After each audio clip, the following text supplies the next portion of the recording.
எனக்கும் அந்த தீபத்துக்கும் என்ன பொருத்தம்னு எனக்கு தெரியல. நான் வந்து குத்துவிளக்கு ஏற்ற போறாங்கன்னா அந்த மாதம் தீபத்தை ஏற்ற போறோம்னு கிளம்பினேன்.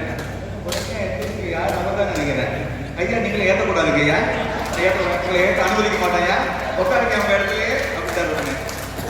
ரொம்ப ஏமாற்றமா போயிடுச்சு எனக்கு. பரவாயில்ல, தீபம் ஏற்றக்கூடிய நாள் வரும் உறுதியா நம்புறேன்.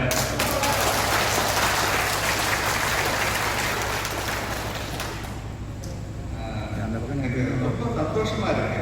ரெண்டு காரணம், உடனடியாக காரணம் சொல்றேன். இறைவனுக்கு வந்து குழந்தைகளை வச்சு பாட வச்சீங்க இல்லையா, அதுதான் வேணும். ரொம்ப சந்தோஷமா இருக்கு. குழந்தைகளை வச்சு பாட சுற்றி பார்க்க நிறைய ரொம்ப அற்புதமா, ரொம்ப மனசுக்கே அவ்வளோ ஆனந்தமா இருந்துச்சுங்க. ரெண்டாவது, அங்க வந்து நின்னவுடனே எங்கிட்ட 2 சட்டாக்கு கல்லூரியில் படிக்கிற மாணவிகள் சகோதரிகள், அவங்க வந்து குழந்தைங்க வந்து ஆட்டோகிராஃப் கொண்டு கேட்டாங்க. அவங்கள பார்த்தேன், நெற்றி நிறைய தீபூதி இருந்துச்சு. நமது சமய அடையாளங்களை உடம்பு தரிக்கிறதுக்கு நமக்கு கூச்சமே படக்கூடாது. அதுக்காக அந்த குழந்தைகள் நான் பாராட்டுறேன். ரொம்ப அந்த காட்சியே மனசுக்கு ரொம்ப நிறைவாக இருந்தது. வேறு தான் என் வயசுக்கு ரொம்ப க்ளோஸ் ஆகும். அவங்க வந்து நீங்க நிகழ்ச்சிக்கு வரணும்னு சொன்னாங்க. மனைவி சொல்ல கட்ட முடியுமா? முடியாது. அதுக்காக சரி நான் ஒப்புக்கிட்டேன். ஒரு சிலகிருஷ்ணன் அவங்க வந்து புத்தகம் போட்டிருக்காங்க, புக் ரிலீஸ் ஃபங்க்ஷன். சரி நம்மளும் சாப்பாடு 2 நாள் காட்டிட்டு போஸ்ட் கொடுத்து உட்காந்துடலாம் அப்படின்னு நான் நினைச்சிட்டு இருந்தேன்.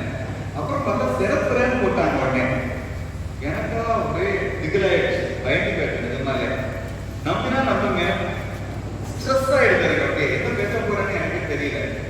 அப்புறம் தான் உடனே பிரச்சனையில மாட்டிவிட்டேன். மனைவியே அதுக்கு ஒரு மருந்தும் கொடுத்தாங்க. ஏன் பாபு தான் யோசிக்குவாங்க, ஏன் பாபு யோசிக்கிற, சத்தியம் தான் இருக்காருல்ல அப்படின்னு நான் சொன்னேன். எனக்கு வயசுக்கும் அவருக்கு வந்து ரொம்ப வயசு வித்தியாசம் கிடையாது. சொல்லப்போனா என் வயசோட அவர் வந்து வயசு கூட இருந்தா கூட என் வயசு அம்மா மாதிரி பழக்காரு. அண்ட் சத்யா அவருக்கு உங்களுக்கு ஒரு மாவட்ட நீதிபதியாக மட்டும்தான் அவங்களுக்கு தெரியும். எனக்கு தெரியும் தமிழ்ல அவருக்கு எவ்வளவு புலமை இருக்கிறதுன்னு எனக்கு தெரியும். எழுத்துலையும் சரி, பேச்சுலையும் சரி.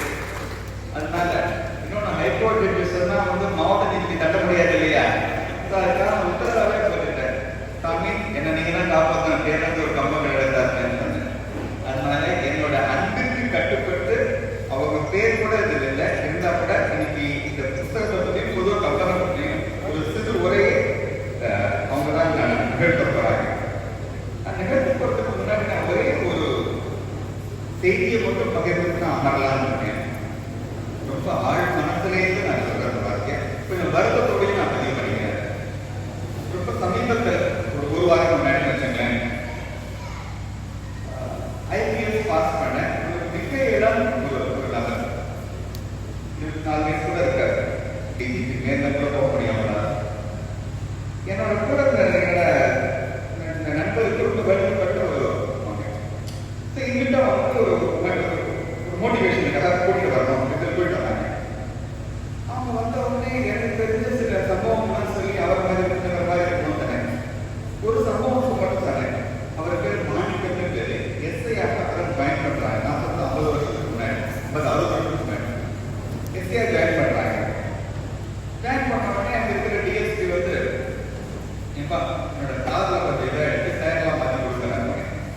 இவர் உடனே நேராக அந்த ஷோரூம் போயிட்டு டயர்லாம் மாற்றிட்டு டிஎஸ்பி கார்லாம் மாற்றிட்டாங்க. அவருக்கு தெரியும் பில்லுனாங்க, 1000 ரூபாய் இருந்தாங்க. பில்லு நீட்டுறாரு. யாரு எஸ்ஐ யாரு நீட்டுறாங்க? டிஎஸ்பி எடுத்துட்டாங்க.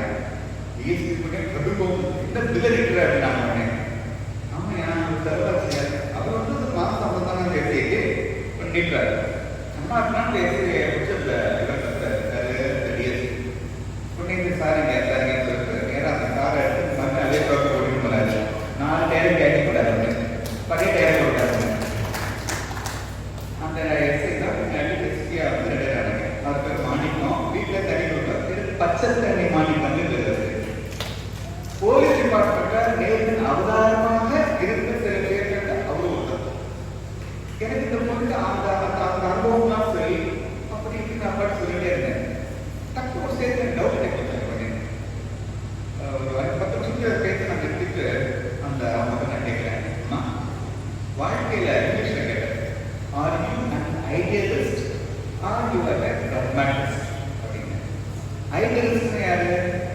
லட்சியவாதம், லட்சியத்துக்காக உயிரே கொடுத்தா கூட கொடுப்போம். நாம என்ன வேணா பண்ணுவோம்.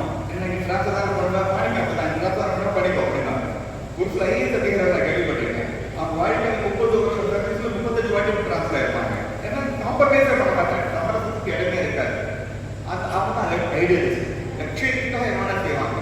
இன்னொன்று பிராக்மேட்டிஸ்ட்னா சூழ்நிலைக்கு ஏற்ற மாதிரி நம்மளால கண்டிப்பாக பழம் கூட கொடுத்துக்கலாம். Idealist or you're practical person அப்படின்னு நான் கேட்டேன். கொஞ்சம் கூட தயக்கமே இல்லாம எனக்கு கேட்டது, சார் நான் பிராக்டிகல் பர்சன் அப்படின்னாங்க. நான் சொல்றேன். அதுக்கப்புறம் ஒரு 2 பேர் ஒன்றா இருந்தோம். முக்கியமான படத்தெல்லாம் கூட்டிக்கலாம் போனேன் அவங்க. ஆனா நான் பேச்சு அப்படியே தெரிஞ்சுட்டேன். ஆனா எனக்கு ரொம்ப சுலபமாயிடுச்சு. இப்பதான் ஒரு அரசியல் துறையில நுழைய போறாங்க. ரொம்ப சொல்லுவாங்க, அவன் ஆரம்பராக சூப்பரா இருந்தாப்பா, கரெக்ட் கிளீனா இருந்தான், ஒரு ஸ்டேஜ் அப்புறம் கரெக்ட் ஆயிட்டாமா சொல்லுவாங்க. ஆனா எதிராகும்போது எனக்கு பிராக்டிக்கலா எனக்கு புரியவே இல்லை. அதுதான் பிரச்சனை. ஏன் இந்த எனக்கு ஏற்பட்டு போன மாதிரி ஏற்பட்ட ஏமாற்றத்தை ஏன் நான் உங்களுக்கு நான் பகிர்ந்துக்கிறேன் அப்படின்னா, கம்பராமாயணத்தை முழுமையாக நாங்கள் உருவாக்கி படிச்சிருந்தாங்கன்னா அவங்க என்ன சொல்லுவாங்க, ஐடியலிசம் தான் முக்கியம் சொல்லுவாங்க. What is Kambaramayanam? அல்டிமேட்டான ஒரு தர்மத்துக்கும் அதர்மத்துக்கும் ஏற்படும் பிரச்சனைகளை வரத்தான் செய்யும், தர்மம் கஷ்டப்படத்தான் செய்யணும். ஆனா இறுதியில் அறம்தான் வெல்லும் அப்படிங்கிற செய்தியை தான் வந்து கம்பராமாயணம் சொல்றாங்க. நான் வந்து எனக்கு அப்ப என்ன தோணி போச்சு அப்படின்னா, எனக்கு தபஸ் பத்தல, எனக்கு தவம் பத்தல. எனக்கு நான் வந்து கம்பனை வந்து முழுமையாக படிச்சு அப்படியே வாழ்க்கை உருவாக்கினேன்னா என் வாழ்க்கையில அம்மா ஐடியலிஸ்ட் பிராக்டிகல் பர்சனா அந்த அம்மாட்ட எஸ் ஐடியலிஸ்ட் அப்படிதான் பதில் ஒரு பதிவு. அதனால நான் இந்த என்னுடைய செய்தி நம்ம எல்லாரும் நான் வந்து உங்களுக்கு ஒரு இலக்கிய விழா, அதனால எனக்கு தெரியாது நான் பேசக்கூடாது. ஆனா நான் இங்கிருந்து கம்பனோட உலகத்துல நுழையதான் நான் முடிவு பண்ணிட்டேன். ஸ்டார்டிங்கா செல்லகிருஷ்ணன் எழுதிய கம்பனும் பயணிச்ச புக்கிலேருந்து, இந்த புத்தகத்திலேருந்து என்னோட பிரயாணத்தை தொடங்கலான்னு இருக்கேன். இன்னும் உடனே வாய்ப்பு இருக்காது. ஒரு 4-5 வருஷம் கழிச்சு மேபி செல்லகிருஷ்ணன் ஐயா அவர்களே இன்னொரு புத்தகம் போடுவாங்க. இதே பேரளவுல சத்தியமூர்த்தியோட உதவியை நாடாமல் நானே ஒரு இலக்கிய உரையாக நிகழ்த்துவேன் என்ற குறிப்போடு நன்றி வணக்கம். இந்த புக்கை ரிலீஸ் பண்ணது ரொம்ப ஆனந்தம். ஐயாவுக்கு இந்த மனசார பாராட்டுக்கள். அடுத்தது வந்து இந்த மாதிரி ஒரு ஸ்தாபனங்கள்லாம் இருக்கு இல்லையா, தொடர்ந்து நடக்கிறது அப்படிங்கிறது சாதாரண விஷயம் இல்லை.